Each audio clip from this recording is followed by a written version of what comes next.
কালকের খেলা দেখে আসলে মানে এক টাইপের হার্টবিট বেড়ে গেছিল। কালকের খেলা আসলে মানে এরকম একটা খেলা হয়েছে যে খেলা মানে বড় সুট মানে কিরকম জানি মানে আজব লাগছে যে হারুম না জিতুম না কি। কিন্তু এই টাইপের খেলা আসলে খুব কম হয়, কিন্তু এটা এক টাইপের ফাইনাল টাইপের খেলা হয়ে গেছে।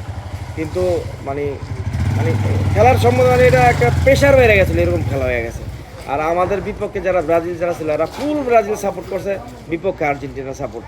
আর্জেন্টিনা একটা গোল খাওয়ার পরে তারা এমন খুশি হয়েছে যে তারা মনে হয় ঈদের চেয়ে বেশি খুশি হয়ে গেছে, এরকম একটা অবস্থা।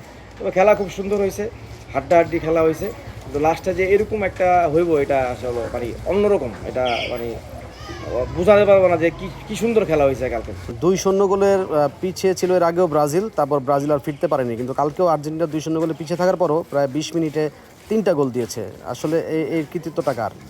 এইটা আসলে হয়েছে কি, মেসি যেখানে আছে ওইখানে আসলে আর কিছু বলার থাকে না। মেসি যেখানে আছে এখানে লাস্ট 1 মিনিটের ভিতরে অনেক কিছু করতে পারে। এটা 1 মিনিট হোক বা 50 সেকেন্ড হোক, এর ভিতরে বহুত কিছু করে দিতে পারে। যেখানে মেসি আছে ওইখানে আসলে ব্রাজিলের সাথে আর্জেন্টিনার এই তুলনা হবে না। ব্রাজিল ভালো টিম, আর একটা সময় খুবই ভালো খেলতো, যেটা 2002 সালে আমরা দেখছি, ছোটো ছিলাম তখনকার হিসাব। আর এখনকার হিসাব নাই, এখনকার হিসাব হলো শুধু আর্জেন্টিনা আর ওয়ার্ল্ড চ্যাম্পিয়ন, এদের সাথে আসলে অন্য কোনো টিমের সাথে তুলনা হয় না। আর্জেন্টিনা যদি ফাইনালে যায় তাহলে তার প্রতিপক্ষ কে হলে আপনি আর্জেন্টিনা ফাইনালে গেলে তার প্রতিপক্ষ মানে ব্রাজিল থাকলে আমি সবচেয়ে খুশি হইতাম। কারণ ব্রাজিল থাকলে আমরা চাইছিলাম যে ব্রাজিলটা হারায় আর্জেন্টিনা ফাইনালটা জিতুক। যেহেতু এখন ব্রাজিল নাই, তাহলে মরক্কো হইতে পারে, ফ্রান্স হইতে পারে, সবাই ভালো খেলে, স্পেন সবাই ভালো খেলে, যে কোনো একজন হইতে পারে, হইলে ঠিক খেলাটা খুব সুন্দর হবে আর কি।